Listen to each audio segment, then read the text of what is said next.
Kicking off our Sunrise Smart Start, Governor Kathy Hochul will be in Monroe County around 10:45 this morning to make a child care announcement. Before that, she has a 9 a.m. statewide briefing from Albany, updating New Yorkers on what's to come with the weekend winter storm. It will be bringing crippling cold and snow to millions around the country.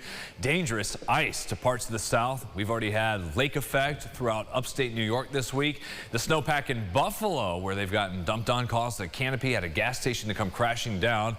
Parts of New Jersey, they've got a salt shortage, while the trucks, the few they have in the south, are already out prepping for all the ice. All of this trying to stop a similar disaster from the paralyzing ice storm in 2021 that killed more than 200 in Texas. Even a small amount of ice can lead to a hazard. The ERCOT grid has never been stronger, never been more prepared, and is fully capable of handling this winter storm. In Chicago, parts of Lake Michigan frozen over already. The temp there may not get above zero today. And airlines are granting waivers ahead of this weekend, including for people scheduled to fly in and out of Rochester. As one example, Delta is already canceling flights in select airports in the storm zone. Customers are automatically rebooked to the next best itinerary, but you can make more changes through the Delta app. Most carriers are also allowing rebooking without fees. Looking around some of the roads, our cameras this morning doing relatively fine compared to how this will be a couple mornings from now. 104, the Bay Bridge, in and out of Webster, very busy there. Boy, James, yesterday, the alerts from the News 8 app, the snow squalls and snow, boy, it was just bing, bing, bing, bing, bing, bing, bing. Right, kept pinging up. Some of our best shows, most important shows, are during these big snow days. So join us on Monday. Yes. We are here. We're open no matter what. We will be on your screen, so find us there. We've got snow showers coming in tonight and then into Sunday. That's really the big day that we focus on with the heavy snow. It's a slam dunk for snowfall, easily over a foot. Man, I remember a couple of days ago, you were like, let's throw out a number, 6 inches. Yeah. And that was like, okay, ended up being very conservative. Another view this morning from our Great Rock Sky Eye over downtown, your sunrise traffic report. We don't have any major accidents. Fingers crossed, keep it that way. The rest of the Friday morning drive time, things are all right there passing by the ballpark. Back to our headlines and new developments. A second suspect in a 1992 murder case is back in Rochester to face charges. This is coming more than 30 years after the killing of Victoria Jobson, who was 31 at the time. In October of 1992, Jobson's family reported her as missing. Her body was found 2 months later in a vacant lot on Rudder Street. She'd been stabbed several times and left for dead.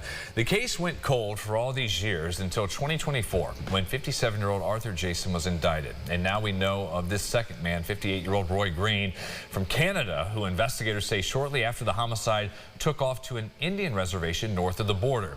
Both suspects are here downtown at the jail awaiting their next court proceedings. On that, Green is due in court in April. Rochester City school leaders say they're working nonstop to figure out and correct the newest bout of financial errors plaguing the district ahead of tax season. Earlier this week, we heard from employees who say their W-2s are incorrect or are missing vital information. In an email sent to all RCSD staff Tuesday, leaders cited system migration issues as the reason, assuring they're actively working towards a resolution. The district uses the Oracle system for payroll, and the folks we've talked to wonder if these tax document concerns are an extension of the ongoing pay discrepancies throughout city schools going back to last summer. At last night's board meeting, the district's chief financial officer shared the number of payroll-related help tickets have decreased since issues first began in July. As for the W-2 discrepancies, the superintendent explains ADP is responsible for this issue, not Oracle, which is affecting around 200 employees who itemize their deductions on their taxes. We recognize that when it comes to people's salary and their compensation, people, they expect to be paid on time. They expect to be paid their correct salary. We're very much committed to that as a school district. There's not one employee or board commissioner that thinks otherwise. The most important part is not to just acknowledge. The real question is to resolve it. Right. And not only just resolve it for that one person, but resolve it universally. The CFO says he's meeting with a few different financial contractors in the next couple of days and hopes to have the W-2 discrepancies resolved by today. But by law, the district must have the corrected tax documents to all staff by the end of the month. Let's go inside the huddle the search for the new Bills head coach continuing with more interviews with candidates this weekend. Among those that have already been there for interviews, Colts defensive coordinator Lou Anarumo and former head coach of the Giants, Brian Daboll, who was the Bills offensive coordinator from 2018 through the 21 season.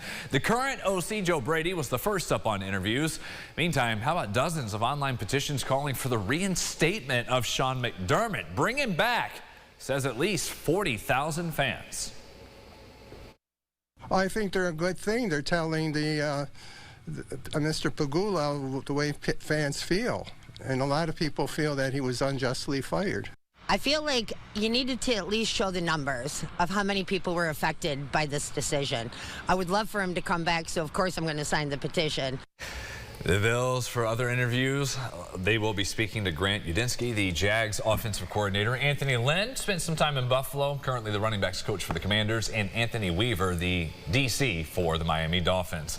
As for when Josh Allen might speak to the media for the first time since being knocked out of the playoffs, our friend Matt Perino at Syracuse.com and with the Buffalo Kickoff Live team says that will be after the new head coach is named. Perino also says Allen is appreciative of McDermott, but has faith in Brandon Beane and Terry Pagula. Hey, high priority job here. Yeah, I know. All those clicks on LinkedIn. For sure, for sure. Right. Change.org petition, doing all that, sending a message. Yeah. I do hope Josh Allen's okay after Saturday. That was rough hearing from him. And, well, he's about to have one of the best things in your life happen to him. That is true. With a new baby. So yes. That changes your perspective. And it guess certainly what? Does. Wins and losses don't matter much when you got a small child in your life. So we'll see how that happens.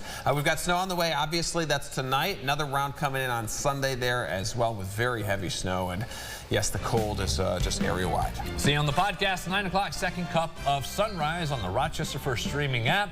Stay warm this weekend. Thanks for watching us. Have a great day.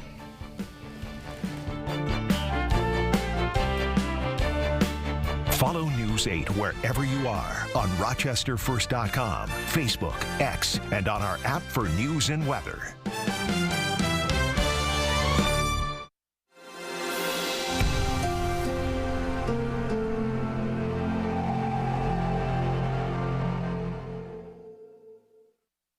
Get the Rochester First streaming app today for everything you love from News 8 On Demand. Plus exclusive shows you won't see anywhere else. Search ROC and download for free on Roku, Amazon Fire, and Apple TV.